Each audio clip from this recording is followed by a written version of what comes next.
Oi! Hoje a resenha do conto Perdendo Velocidade, do livro Pássaros na Boca, de Samantha Schweblin.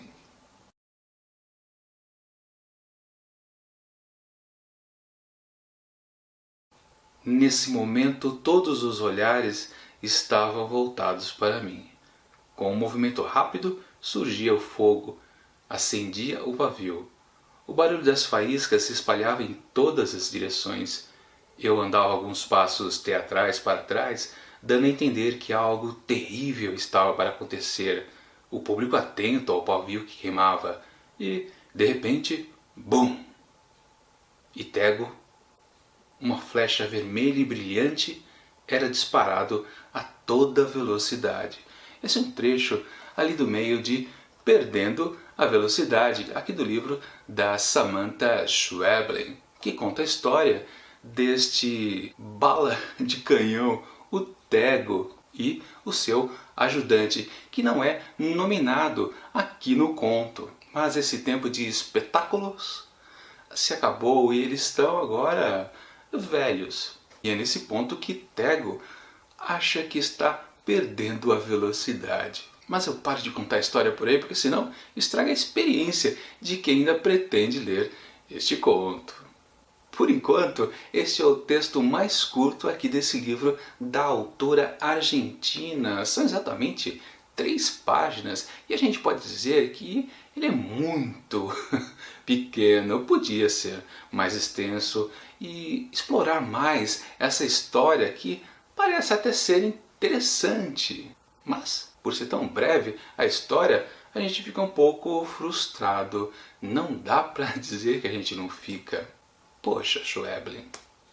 Minha avaliação deste conto, quando eu comecei a ler, ou melhor, antes de começar a ler, eu dei uma folheada assim para ver quantas páginas teria este conto.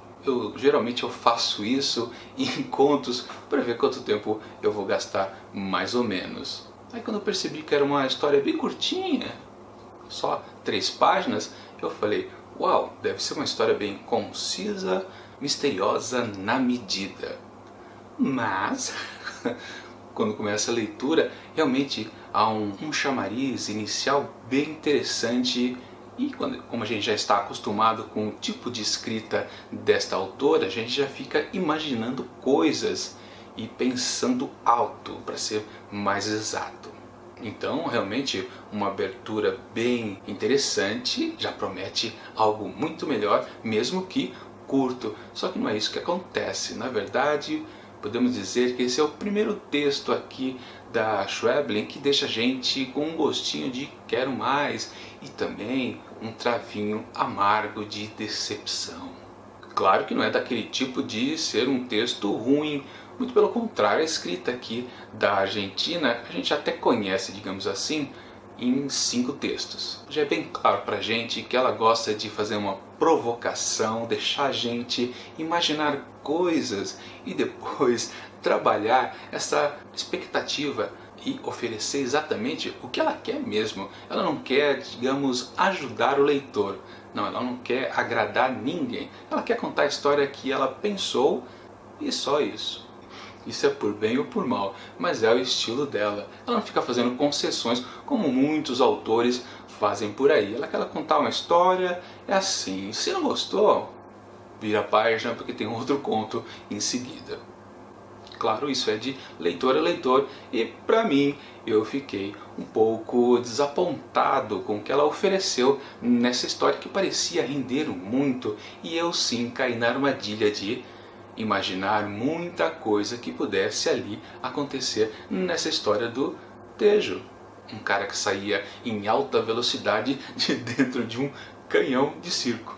Principalmente por um detalhe, uma fala que o Tejo diz ao seu amigo logo pela manhã, que é exatamente esta daqui. Vamos ver. Está logo no comecinho da história. Isso, claro, porque ele acabou de reclamar para o amigo que está com a sensação que está perdendo a velocidade, que é o título do conto, Perdendo a Velocidade. O amigo retruca, né? Eu não estou entendendo o que você está falando, como assim perdendo a velocidade? Então o Tejo dá um exemplo do que seria essa perda. E ele diz, Não viu como eu demorei para atender o telefone? Para ir à porta? Para tomar um copo d'água? Para escovar os dentes? É um martírio. Quando eu li isso, bom, aí eu viajei na maionese. Fiquei pensando, peraí, ele fez tudo isso que ele descreveu em alta velocidade? Porque é o vício que a gente já tem nas histórias dela, que tem o pé bem forte na fantasia ou no absurdo, se a gente tentar simplificar. Então eu realmente imaginei, peraí, ele fez tudo isso de uma maneira bem rápida que o amigo não percebeu, porque para o amigo ele só fez um movimento de ir lá para cá com o braço. Tá vendo como eu tô lento? E eu imaginei, peraí, enquanto o amigo só viu este lá para cá do braço, será que ele fez tudo isso? E uau, que história interessante, né? E não, isso não. Poxa, Schweblin. Mas ok, a história realmente não é ruim, é apenas decepcionante e principalmente o finalzinho do texto ele salva um pouco, tem uma certa aura que já estava presente ali em todo ele desde o começo. Na verdade, essa perda de velocidade a gente pode começar a fazer uma interpretação que basicamente é aquela da velhice. Então, lá no encerramento do conto, a gente tem uma frase deste amigo do Tejo que faz o fecho, faz um arremate muito interessante. E isso é coisa também de alguém que sabe escrever bem. A gente já sabe que a Schweblin escreve de uma maneira muito elegante, agradável, e por isso ela soube encerrar muito bem essa história simplíssima. E a gente também pode dizer, né, ela quis que essa história fosse o que é, sem grandes complicações, sem grandes viagens, até por parte dela mesma. Então, por tudo isso, para Perdendo Velocidade de Samantha Schweblin, eu atribuo apenas 3 asteriscos. Bom, é isso, até semana que vem, na quinta-feira, com mais uma resenha dos contos aqui de Pássaros na Boca de Samantha Schweblin. Eu deixo aqui do lado resenhas de outros projetos de contos, afinal de contas aqui no Montado de Livros a gente valoriza muito os contos, além claro dos tradicionais romances, novelas e unboxings por aí. Até mais!